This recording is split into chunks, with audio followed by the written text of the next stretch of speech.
Welcome to Between the Lines, and welcome to the community of Trepassey on the southern shore of the Avalon Peninsula.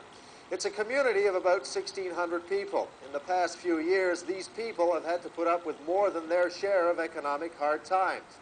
But hard times can be temporarily forgotten. In Trepassey, the cure for the midwinter blues is usually a game of basketball. This community is definitely a basketball town. Everyone here, all the fans, as you can see at the games, just come in, they love the game.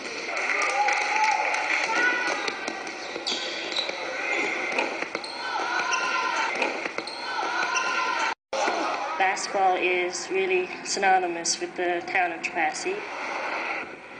You just have to look in a few backyards to realize that this is a community in love with a game. It began 25 years ago, and it began with one man. This gym was built about 1964-65. Back then, Ted Winter was a young phys ed teacher fresh out of university. He says his first day at Stella Maris High School was a real eye-opener. Well, for one thing, there were radiators around the sides of the gym. There was a guardrail along one side. The baskets were nailed to the end of the wall. And of course, the ceiling was very low and the lights were all exposed. They were just bare light bulbs. The kids used to play a combination of soccer, tackle football, and who can break the most ceiling lights, really. And until they got educated a little bit in terms of how to play the game, there wasn't a great deal of interest. But once they caught on, really took off. Winter started the basketball program, and today's Stella Maris teams are a product of a 25-year-old tradition. A tradition that's brought 9 high school championships to the community. Former Stella Maris star Tammy Pennell says players from Trepassey have always had a special drive. They've always tried harder. Some say that we have a little meaner streak in us, that we don't mind diving for the ball or whatever, but I think that's just because we have something in us that wants to win, and we take that with us in everything we do, not only basketball, but everything. It has been passed on from generation to generation, and I guess the biggest influence in my basketball career would be my uncle, Rick Pennell.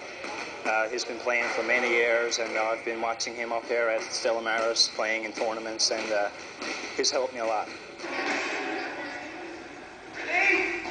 When John plays, chances are Uncle Rick is there watching. Rick is no stranger to high school basketball either. In 1973, he too wore number 10 for Stella Maris.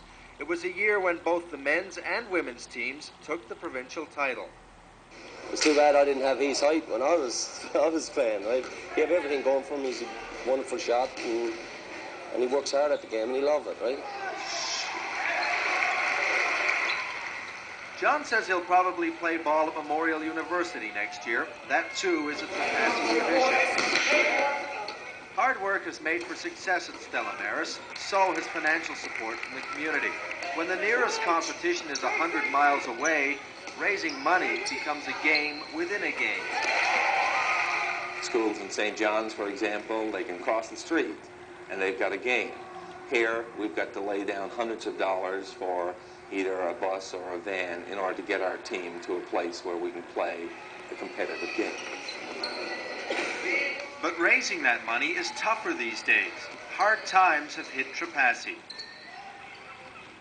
The fish plant you see behind me used to be the town's main employer, but these days it's closed for good, which means there's less money to go around in the community. It also means that raising funds for basketball is tougher than ever. Right now, we're losing children out of the school because their parents are having to move away because of what's going on in the community. It's getting harder and harder. This year, right now, like, we haven't begun to pay back the money that we owe this year.